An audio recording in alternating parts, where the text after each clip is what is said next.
is Mark, and I wanted to talk to you a little bit about the Roma people. They are a people group that originated out of northern India, and the numbers are hard to quantify, but they're estimated more than 1 million people that have migrated throughout northern Africa, Eastern Europe, and Western Europe. The EU has categorized them as the most vulnerable people group in all of Europe. Roma people are definitely marginalized in all of the countries across Europe, and I've seen them struggle to get jobs. I've seen them walk around with barrels looking for tin cans for metal scraps. They struggle with providing for their families because of their marginalized status. Oftentimes, they believe the lies that are told about them. One such statement that I hear often is, "We are stupid because we are poor. We are poor because we are stupid." And it's just this cycle that cannot break. Everywhere they go, they are looked upon as the undesirable. Not only do employers and school systems and neighborhoods and landlords look to keep them out of their communities. They live on an average of $70 a month. So you can see from that it's almost impossible to provide any sort of housing and food and clothing and medical care for their families. Unfortunately, it's a reality for them, and I've seen them struggle. About 7.7% of the Albanian Roma children are exploited in hard labor jobs. Unfortunately, because they're working on the streets, they're working in construction, they're working even in prostitution, they're exploited for everything.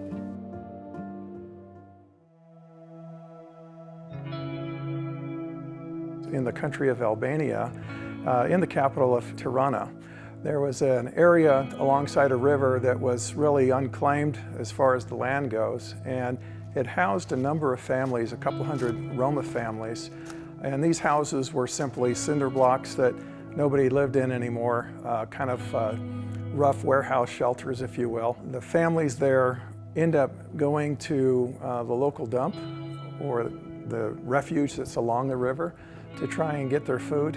They have a very difficult time just surviving. So in these families, in talking with them, I came across a lady named Dorina. Dorina was in her early 30s, was a mother of 3 children. She had a small child that she held in her arms still. She had a child that was about 5 years old, and she had another child that was close to 10 years old. Physically, she was probably under 100 pounds. Her children were very thin and malnourished as well. Her husband had left her years ago, and so she was left to fend on her own. To complicate things even further than her Roma classification and the fact of 3 kids with no income, she had a severe speech impediment.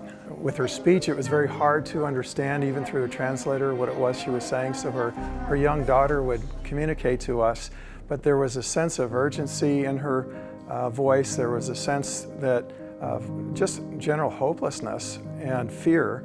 In trying to communicate with her, we found out that she had recently been sent to a hospital because her lungs had been infected. And so while she was in the hospital, people came and stole her windows, her doors, the toilet, basically stripped her place clean. And so all she had for her family of 3 children and herself was a couch and some piles of clothes. This is how she survives day in and day out. She was basically exposed to the elements of weather and human beings coming through and doing whatever they may want with her and her family. And the Lord just really put it on my heart with the workers that we were at that we have to do something immediately for Dorina, because she was highly vulnerable and her children were very vulnerable as well.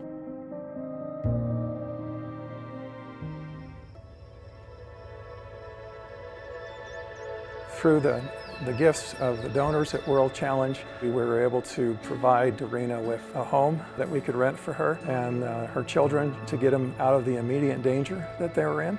Their children go to a school that one of our partners runs, where they are provided a meal each day and they're provided training, and it's really the only education that a lot of these kids get.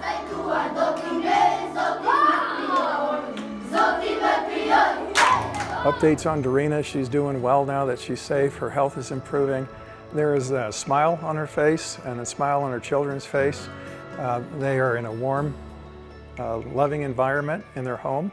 They have shelter, they have food, they have the basic essentials. And so their outlook on life has changed from one of just fear and uncertainty to one now of safety. This is something that's a brand new experience for her family they've never had in their entire life.